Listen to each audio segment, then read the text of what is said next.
যদি কোনো মিরাকল না ঘটে, কাকতালীয় কোনো কিছু না ঘটে, তাহলে আমি নিশ্চিত করে বলতে পারি যদি বিএনপি যেই ঘোষণা দিচ্ছে আজকে, তারেক রহমান স্বয়ং যেই ঘোষণা দিয়েছেন, আর বিএনপি যদি এটাকে বাস্তবায়ন করার জন্য মাঠে নামে, ডক্টর ইউনূস সরকারের পতন ঘটবে নিশ্চিত নিশ্চিত নিশ্চিত। এনসিপি জামাত ইসলাম এই ধাক্কাকে সামলাতে পারবে না। মেইন কারণটা হচ্ছে আওয়ামী লীগ শুধু একটা সুতা খুঁজতেছে। আপনি দেখবেন যে আওয়ামী লীগ জাস্ট একটা চান্সের জন্য বসে আছে। যেমন করে আওয়ামী লীগের পতন ঘটিয়েছিল একটা চান্সের মাধ্যমে, আবু সাইদ ছিল টার্নিং পয়েন্ট।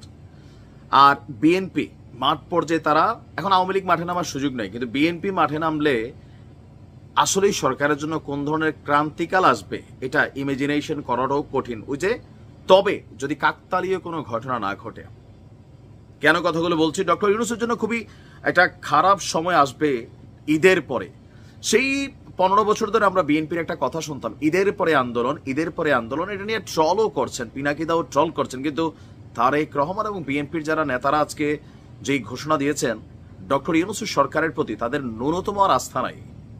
তাদের ভাষা প্রয়োগটার মধ্যে ভদ্রতা আছে, কিন্তু এই ভাষাগুলোর ভেতরের ভাষাগুলো যে অনুধাবন করেন তারা পারে না। আজকে ধাক্কা দিয়ে সরকারকে ফেলে দেয় এবং ডক্টর ইউনূস পদত্যাগ করলেও বিএনপির কোনো কিছু যায় আসে না, এটা সালাউদ্দিন সাহেব বলছিলেন। তো আজকে বিএনপির ভারপ্রাপ্ত চেয়ারম্যান তারেক রহমান শুরু করছিলেন, দিল্লি নয়, পিন্ডি নয়, মানে পাকিস্তানও নয়, নয় অন্য কোনো দেশ, সবার আগে বাংলাদেশ। তো ওই বাংলাদেশ নিয়ে তার পরিকল্পনা কি? তার বক্তব্য, বাংলাদেশকে এগিয়ে নিয়ে বিএনপির একাধিক, মানে এগিয়ে নিতে বিএনপির একাধিক উন্নয়ন পরিকল্পনা রয়েছে।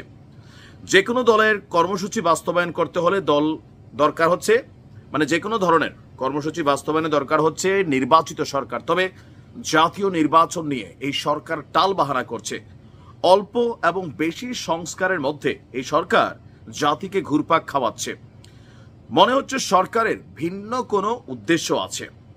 তারেক রহমান বলছেন, আগের সরকারে মানে আওয়ামী লীগের আমলে জনগণ দেখেছিল আদালতকে অবজ্ঞা করার বিষয়টি, আর এই সরকারের মধ্যে তার প্রবণতা দেখা যাচ্ছে মেয়র ইশরাকের শপথ না পড়ানোর বিষয়টি।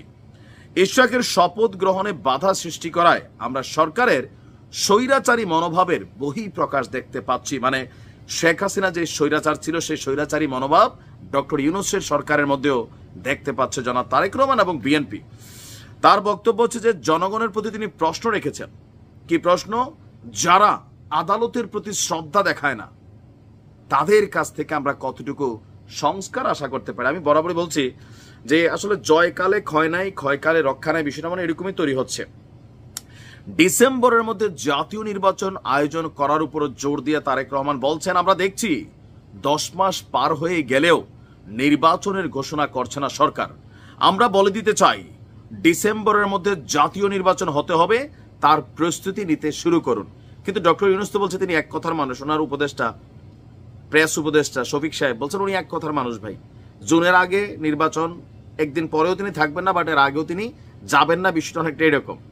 পরে নেতাকর্মীদের উদ্দেশ্যে তিনি বলেছেন, জনগণের কাছে যান, তাদের কথা শুনুন, তাদের বুঝুন, কারণ জনগণই বিএনপির সব রাজনৈতিক ক্ষমতার একটি উৎস। এখন পরিস্থিতিটাকে যদি আপনি অবজারভেশন করেন, দেখেন একটা রাজনৈতিক দলের টার্গেটে থাকে ক্ষমতায় যাওয়া। রাজনীতি সবারই টার্গেট ক্ষমতা। আর ডক্টর ইউনূসের পদত্যাগের নাটক নিয়ে সবাই বলে, যিনি গ্রামীণফোনের নিজে উদ্যোক্তা হইয়া যে আইন বানাইয়া, সে আইনে তিনি নিজে আর যেটার চেয়ারম্যান থাকার কথা ছিল না, দীর্ঘ লড়াই সংগ্রাম করে তিনি চেয়ারম্যান থাকার জন্য আওয়ামী লীগের সাথে পাঙ্গা নিয়েছিলেন, তিনি পদত্যাগ করবেন এটা বিএনপি বিশ্বাস করে না। এটা নিয়ে কিন্তু নানান ট্রোলিং ইস্যু আছে।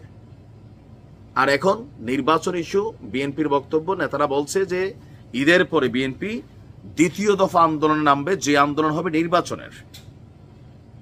এখন এই কথা যদি বাস্তবে প্রমাণ করা শুরু করে, এনসিপি নেতাদের কয়েকজনের বক্তব্য ফেসবুকে, এগুলো দেখতে শুনতে সুন্দর লাগবে, কিন্তু রাজপথে আসলে যদি বিএনপি নামে, ব্যাকআপ আর একটা সাপোর্ট তো আওয়ামী লীগ করবে। এটা বলেন আর না বলেন, বিএনপির 10টা কর্মী এক লগে বের হলে এখানে একটা আওয়ামী লীগের কর্মী ঢুকে যাবে, আপনি নাকি সামলাইতে পারবেন না, যে কোনো একটা অকারেন্স ঘটাই দিবে। জানি না দেশে কি ঘটতে যাচ্ছে, তবে আমরা চাচ্ছি সুন্দরভাবে একটা নির্বাচন হোক। ডক্টর ইউনূস সাহেব তিনি ক্লিয়ারেন্স দিয়ে দেন নির্বাচন কবে। এইটা নিয়ে পেঁচাইয়া পোচাইয়া, মেয়র ইশরাকের শপথ পেঁচাইয়া পোচাইয়া, মানে প্রতিদিন এগুলো তো মানুষের কাছে ভালো লাগার বিষয় না। মানুষ বলতো যে বিএনপি তাহলে অতিরিক্ত করে, যদি সরকার থেকে একটা স্পষ্ট ঘোষণা আসতো। ভালো থাকুন।